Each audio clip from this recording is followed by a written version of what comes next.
Sarah is Head of Audience Growth at Vogue International, part of Condé Nast International. Sorry, there's a little slope there. And is going to be talking about all of her learnings from the last, how many years?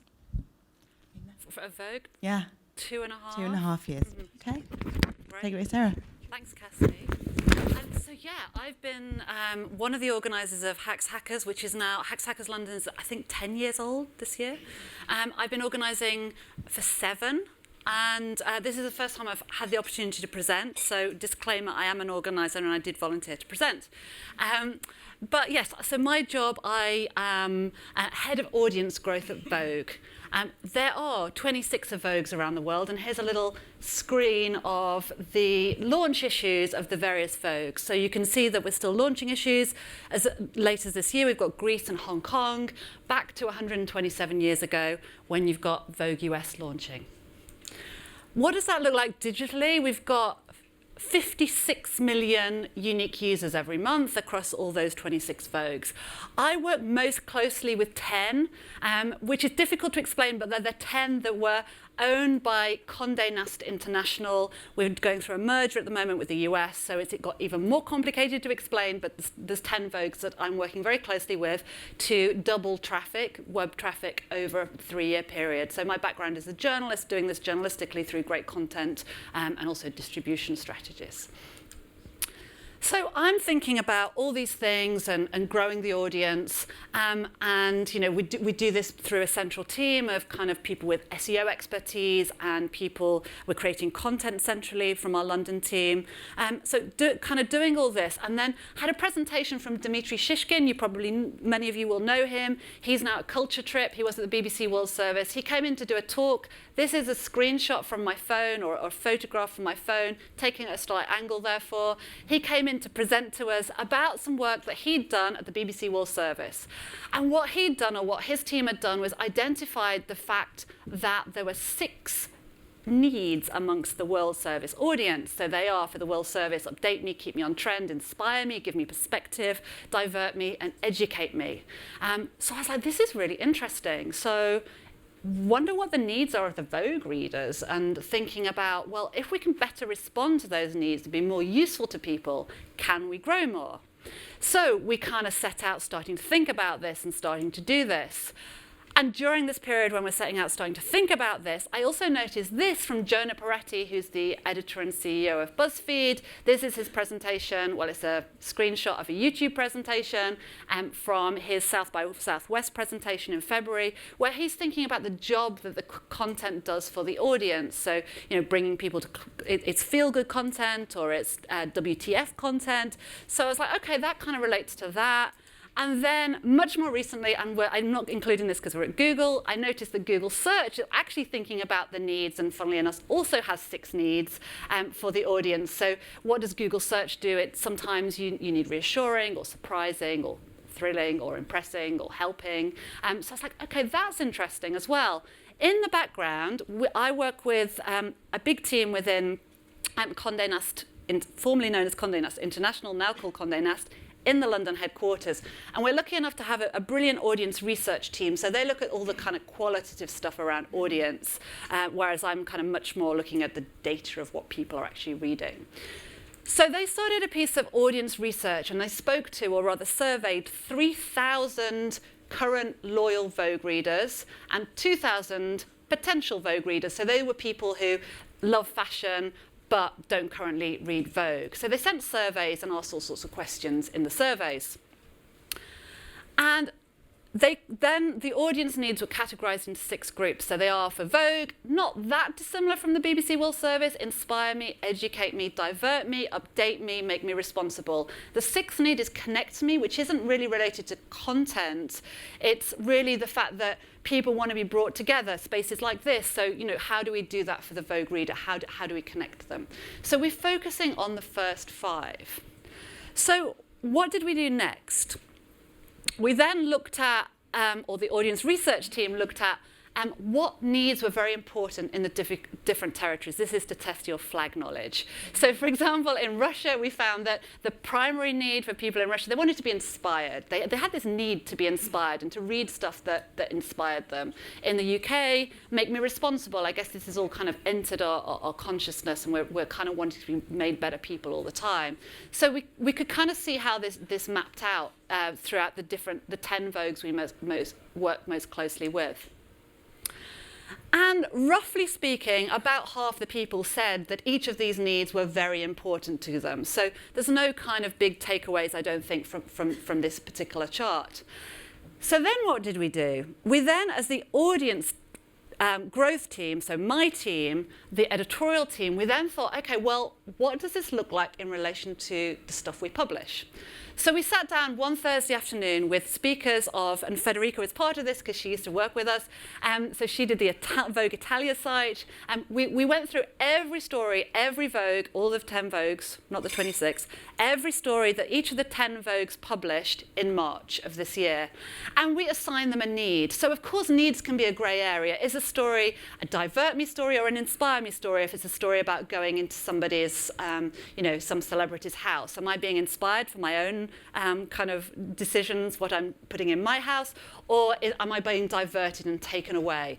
So it was kind of, we recognized it's a grey area, but we decided that it was the need that we felt this story best met. And we weren't saying either that a particular story did a great job. We weren't kind of assessing how good that story was at meeting a need. We were just assigning mainly a primary need, and we did in some cases put secondary needs. So here we got Spain, kind of a 7 makeup tips type stories, an educate me story, for example. So then what do? We realized that 38% of the stories we were creating were update me stories. So these are kind of, news hits, short news hits. And only 2% of the stories we're creating were make me responsible stories. I remember that you saw on the previous slide, if I can go back there, that about 53% of people say they have this need to be made more responsible. So as a person thinking with my growth hat on, I'm like, okay, so there's some white space. What happens if we write more about make me responsible stories and slightly less about update me stories? What does that do? Can we grow audiences that way? Then what did we do? So we looked at each of the individual Vogues, including China. So there's 10 Vogues plus China. I won't completely explain the kind of rationale and the differences, but basically our China traffic, the kind of audience that's most precious to us is the WeChat audience. So we did it slightly differently for China. But you can see that each of the Vogues publish a different number of stories. Russia is publishing at this stage a lot of update me stories, completely different now, lots of inspire me stories. And you can see that make me responsible kind of features quite low on the list of all the Vogues. So then what did we do? We looked at traffic, and we looked at the median readership of each story. And we realized, remember that we're publishing loads of update me stories. They have the lowest average readership. So, and inspire me stories, which we're not publishing so many of, they have the highest average readership. So again, with my growth hat on, I'm going, okay, so if we publish fewer update me stories, more inspire me stories, and be more helpful in inspiring people in their life, surely we can grow audiences. And this is those 2 data points kind of layered on. So you can see that the lowest traffic comes from update me stories by average story, and the highest comes from inspire me stories. Interestingly, make me responsible. A lot of people say they want to be made more responsible, but actually put sustainability in a headline. It's really hard to get readership. But that's a challenge. But you can also, therefore, the lesson there is to re-angle that story and really make it very practical to people. So we therefore looked at all, this is another way to show that data. We were looking at kind of essentially inspire me stories are overperforming and update me stories are underperforming. So we then gave a specific audit to each of the 10 Vogues. We gave them specific advice. So here's some feedback to Vogue India. It's kind of, you've got some overperforming, inspire me and divert me type stories, and then you've got some underperforming update me stories. So why don't you, Vogue India, do fewer update me stories and more inspire me and divert me stories? So we sent out this advice to all of the different Vogues around the world, the 10 Vogues. that we were most closely with, rather. And then what happened? So Vogue India got really passionate, as many of the Vogues did. I'd say probably 8 out of the 10 really took this and changed their editorial strategy. And they're talking about their weekly meetings, about how they're bringing this idea into commissioning, which makes me really happy because we've kind of done this work on it. And then they're kind of saying, okay, less than 15% of our stories are now Update Me, amongst the lowest across all the Vogues. And the results, so they're kind of looking at changing a lot of what they're trying to do as well is change a lot of their previous kind of Update Me stories into Inspire Me stories. So they're doing things, kind of changing headlines. They're really kind of doing, rather than reporting on a store opening, they'll find an inspirational angle to that store. They went one step further, and that audience research team I mentioned earlier, they're also doing some work about personas. So we've got all these kind of personas which are listed along the top. So Vogue India then decides to do, to map the needs down one side and create a matrix and start to plan out content for these individual personas against the different needs that people have, which I was like, okay, that's brilliant. And the result? I'm not going to completely claim that this is the needs study at all. And actually, there's a month, so this only reports to August. September was the same figures, so equally as high. There are other reasons as well. Notably, we're in Google Discover. Do you know what Google Discover is? Google Discover is the feed that you have when you're on an Android phone and you open Chrome and you see some pictures and some news. And we're seeing across all the, I don't know how many of you work in kind of audience-y type roles, but we're seeing a lot of traffic to many of our sites across Condé Nast from Google's Discover at the moment. And of course, India is a big Android country. But also that plays really well into the needs, because the more you read stories on Google Discover, the more you see similar stories. So if you read a lot of stories about weddings, you see more stories about weddings. If you read a lot of stories about beauty, you see a lot of stories about beauty. So actually by changing the nature of the commissioning process and really thinking about these needs, coupled with other factors like a brilliant editorial team and the fact that Google Discover is driving a lot of traffic. But when I spoke to the Vogue India team, they were very kind of adamant to push that it was really this change, this step change on focusing on the needs and the types of needs that really drive traffic that has really kind of impacted their overall result.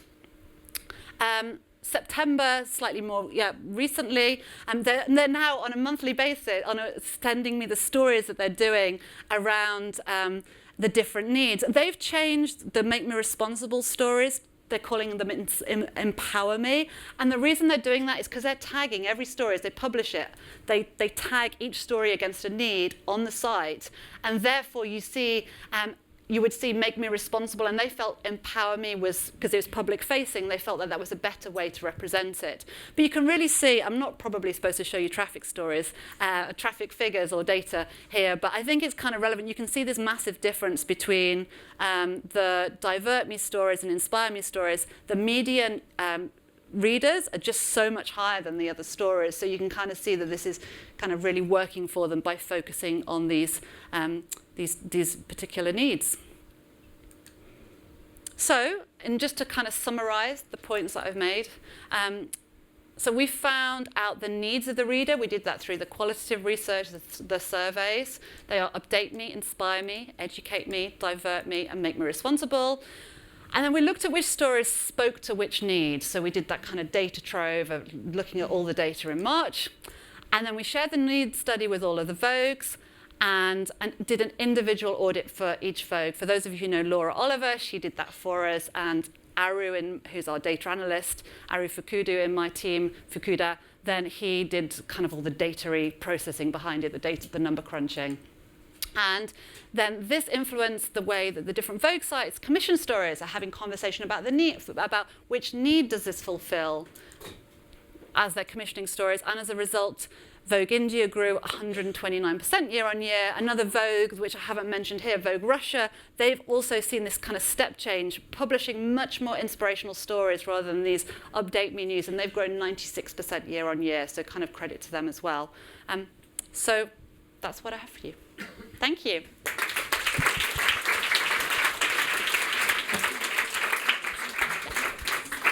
We've got time for questions. There's one right over there in the back, and there's a mic just coming to you. Hi. I think this was really interesting, but I have some doubts about all of this.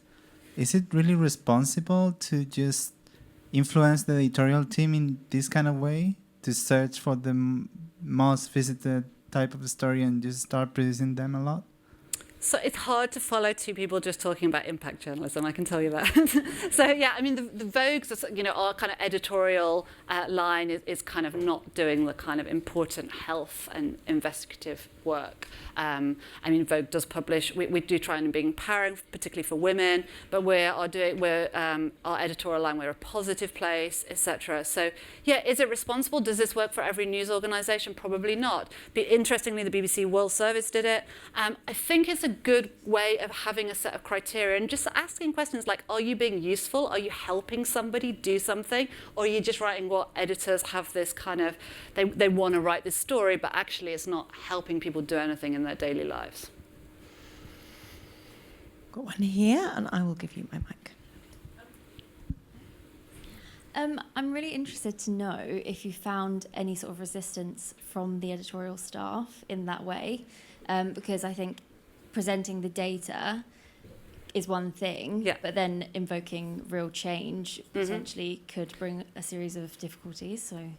So this was kind of interesting for me. So I sit kind of in London in a central team, and then I'm working with people who I don't see very often. I speak to once a month, maybe on the phone, on calls. And I was like, okay, how do we really get editors who are not necessarily numbers people to really adopt this? And I was like, well, it's worth doing anyway, because I think it's interesting. We had this ability to do it from within the team. People got interested in it. And then the way we did it as an audit, as kind of some private feedback, we found this. These are your top stories. These are the stories that underperformed. Why don't you try this? And Laura Oliver, for those of you who know her, like she's just kind of got this brilliant tone about her where she's kind of forceful but very gentle with it. And I was stunned, actually, of how many editors adopted it. Like I said, probably 8 of the 10 now will talk about it on a regular basis, rather than it just be, this thing is from the London HQ says you need to do. They're actually using it and talking about it, and then they'll say, oh yeah, we're seeing IGTV as a place where it's like educate me stories. So that's been the most rewarding thing for me. It was kind of can you make this idea work, that I see something, a presentation, something like this, take it, adapt it to our needs, and actually then talk to people. I was like, it's a bit of a gamble. Will anybody adopt it? But actually I was hugely, impressed, and that's kind of why I wanted to share it. I'm so pleased that particularly, these 8 particular Vogues have kind of taken it, run with it, changed editorial strategy. Yeah. We've got one here, and there's a mic just coming from the back. This is the last question, I'm afraid. I wanted to know how long it took between doing the initial research and coming all the way. Mm-hmm. And did you roll it out across all those Vogues at once, or did you use one as a pilot to say, look, it's working, so that you could prove it? You just did it all wholesale? So we saw the presentation about this time last year, which was, I think it was September or October. Dimitri came to talk to us. I then went off and took 3 months maternity leave because I had 2 babies, and I kept thinking about this. Yeah, 2. Yeah, twins. Funny, yeah. So then I came back, and but interestingly, by the time I came back in February, then the audience research team, who had also been in that presentation, had also kicked it off, and we were like, hey, we've both been thinking about this. So they'd kicked it off, so there was kind of this kind of momentum, and then we studied the March data, I guess, in April, and then rolled it out over the summer, and then really saw that kind of step change towards August, September, when they're really adopting it and talking about it and kind of changing strategies. You'd always thought to roll them out all at once? Yeah. I mean, there's 10, and all of them were so individual. And I guess we've built trust over time, and Laura's done previous audits for us, kind of taken deep looks at their Facebook posting or Instagram. So again, it's nice using Laura, who's kind of external to us, but a consultant. So it's not me as the central person telling them. Having somebody who is So she works for us kind of 5 days a month, but she's as a consultant. So giving somebody with a slightly more neutral angle, kind of saying, why don't you try this, and offering a follow-up call, etc. So yeah, we did it all at once. I'm really sorry, we're not going to take any more questions because we're going to try and stick to time better. Thank you so much, Okay. Sarah. Amazing Welcome. presentation.